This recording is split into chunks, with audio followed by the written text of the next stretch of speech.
Good morning, students of class 9. Today I shall teach you poetry lesson first. The road not taken. सड़क जो नहीं अपनाई गई, जिस पर नहीं चला गया। प्यारे बच्चों, आप लोगों का प्रोज का एक लेसन समाप्त हो चुका है। आज मैं पोएट्री का first lesson the road not taken पढ़ाने जा रहा हूँ। This poem has been composed by Robert Frost. यह कविता जो है वह रॉबर्ट फ्रॉस्ट के द्वारा लिखी गई है। He was an American poet. यह एक अमेरिकन पोएट हैं। In this poem the poet tells us about making choices. इस कविता में कवि हमें पसंद और नापसंद के विषय में बताता है। जीवन में ऐसी बहुत सी घटनाएं होती हैं जिसको आप करना भी चाहते हैं और नहीं भी करना चाहते हैं। आपको चुनाव करना होता है और यह सोच विचार के चुनाव करना चाहिए कि हमारे लिए क्या अच्छा है।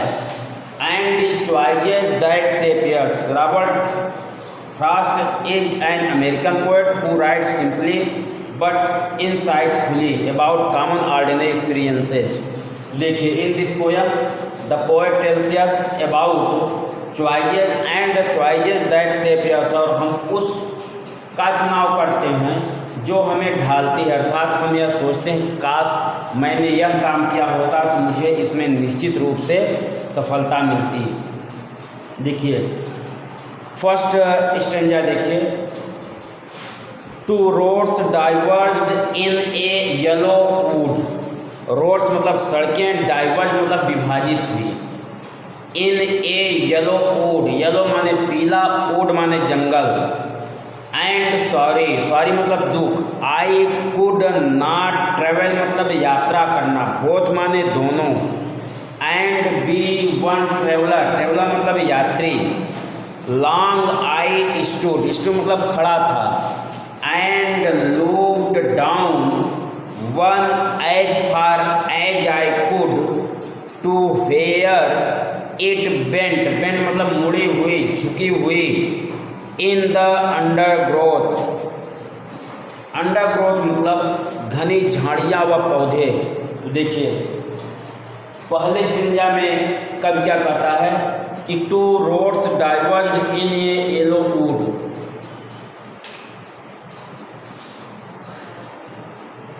टू रोड्स मतलब दो सड़कें, डाइवर्स मतलब विभाजित हुई, इन ए येलो वुड एक पीले जंगल में। कवि कहता है या the poet was travelling in a yellow wood, he saw two roads divided.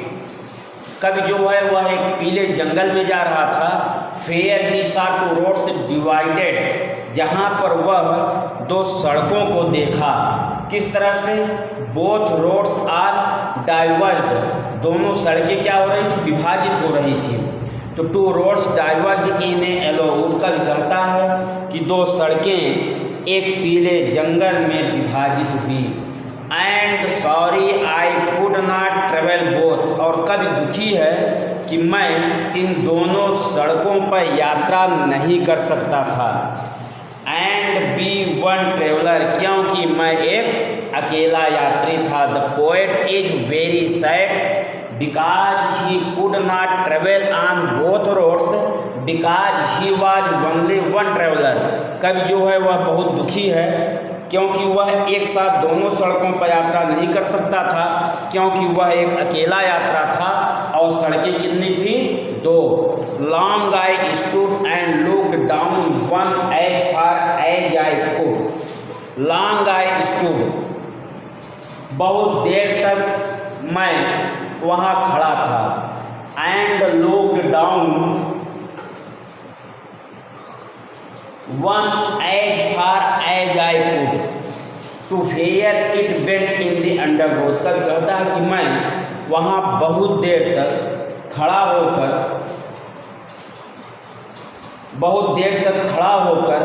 उन सड़कों को जितना संभव हो सकता था उतनी देर तक देखता रहा।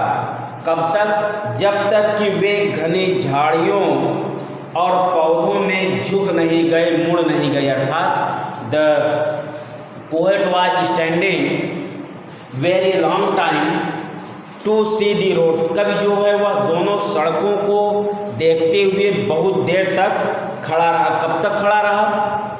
जब तक कि वे दोनों सड़कें घनी झाड़ियों और पौधों में मुड़ नहीं गई, अर्थात उन घने जंगलों के बीच में डिसअपियर नहीं हो गई, गायब नहीं हो गई। अर्थात कवि तब तक उन सड़कों को देखता रहा जब तक वह उन्हें संभवतः देख सकता था, जब तक वे उसके आंखों से ओझल नहीं हो गए, अर्थात पौधों के घनी झाड़ियों पौधों के बीच में मुड़ नहीं गई।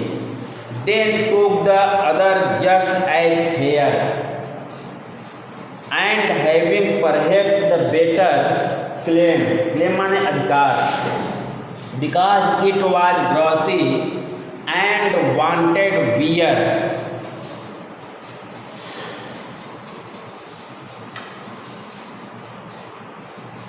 वांटेड wear मतलब प्रयोग में रहना। दो माने अध्यक्ष, as far the passing there had worn them really about the same, then took the other just as fair. कल कहता है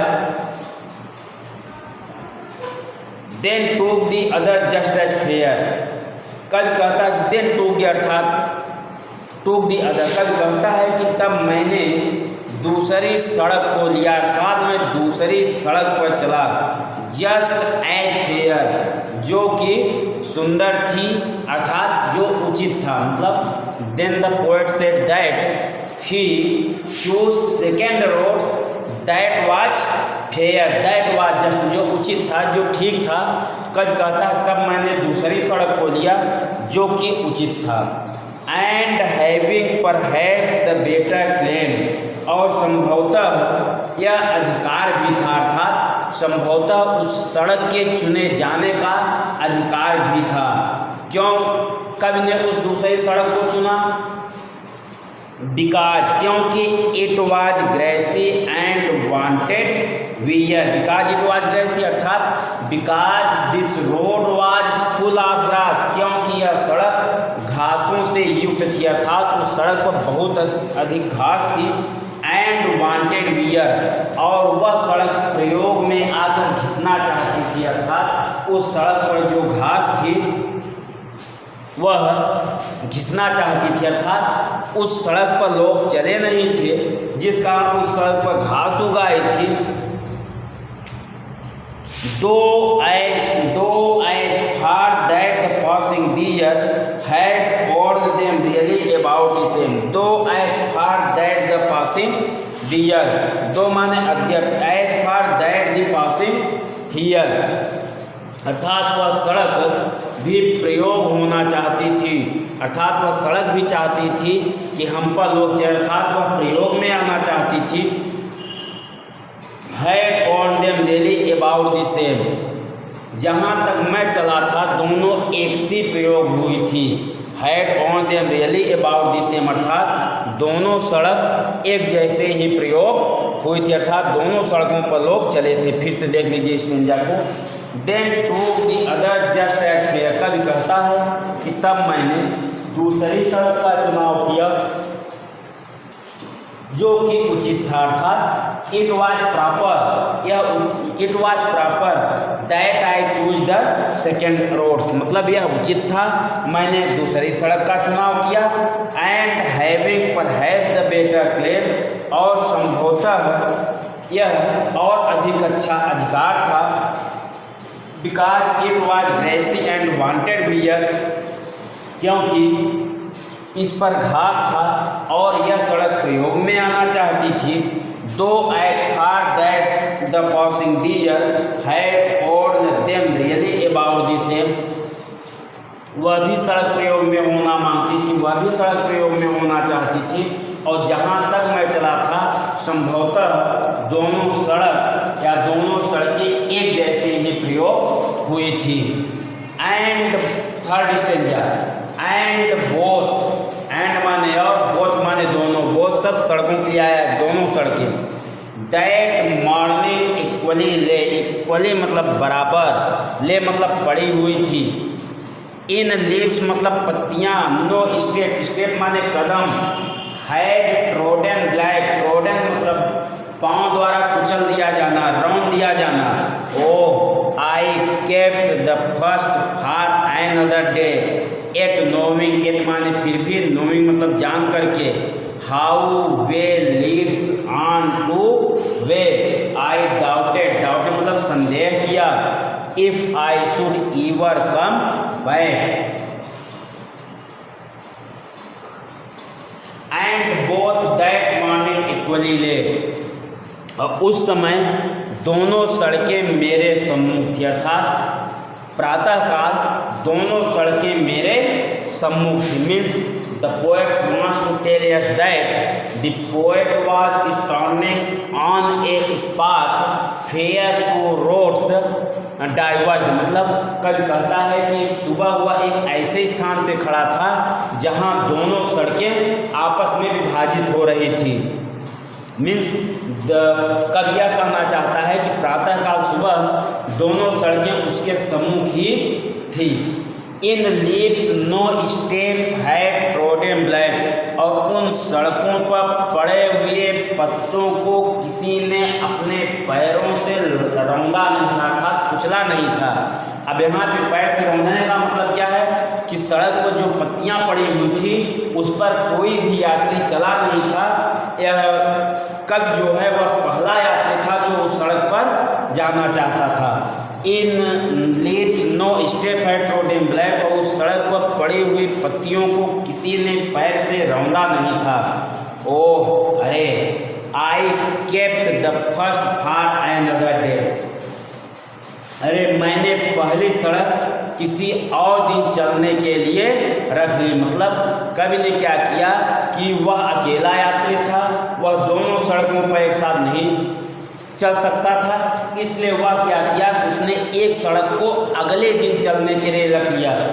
इन कवि यह बताना चाहता है कि जीवन में मौके बहुत मिलते हैं। You have got many chances, आप बहुत से अवसर पा सकते हो, लेकिन आपको उन अवसरों का क्या लाभ होता है, उन अवसरों का आप कैसे चुनाव करते हैं, यह इसमें बताया गया है।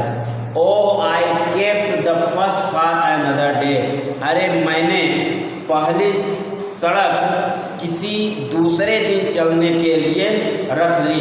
एट फिर भी, knowing how way leads on to way, I doubted if I should ever come back, फिर भी मैं जानता था how way leads on to वे, कि एक रास्ते से दूसरा रास्ता निकाला जाता है, अर्थात एक रास्ते से ही दूसरा रास्ता निकलता है। इसीलिए कह रहा है कब कि oh I kept the first for another day, कवि कहता है कि अरे मैंने पहली सड़क किसी दूसरे दिन चलने के लिए रख ली। Yet knowing how way leads on to way, फिर भी मैं जानता हूँ कि एक रास्ते से ही दूसरा रास्ता निकाला जाता है।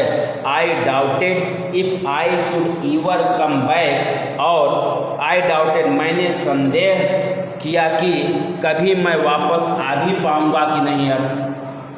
मतलब कवि यह बताना चाहता है कि जब आदमी अपने जीवन में सही चीज़ों का, सही बातों का चुनाव नहीं कर पाता है तो उसे नुकसान भी हो सकता है। इसलिए आपको अपने जीवन में आने वाली चुनौतियों का सामना ठीक तरह से करना चाहिए और प्राप्त हुए अवसर का लाभ सही तरीके से सोच विचार कर उठाना चाहिए।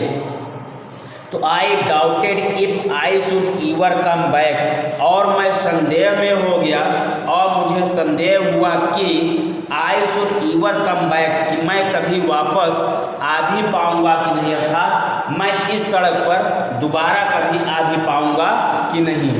ये लाइन जो है कि oh I kept the first for another day, important है कि मैंने दूसरी सड़क को किसी दूसरे दिन चलने के लिए रख लिया। Yet knowing how may leads on to way, जबकि या फिर भी मैं जानता था कि कैसे एक रास्ते से दूसरा रास्ता निकाला जाता है। लास्ट स्टेंजा देखिए, I shall be telling this with a sigh, sigh मतलब आभरना, somewhere ages and ages hence, ages मतलब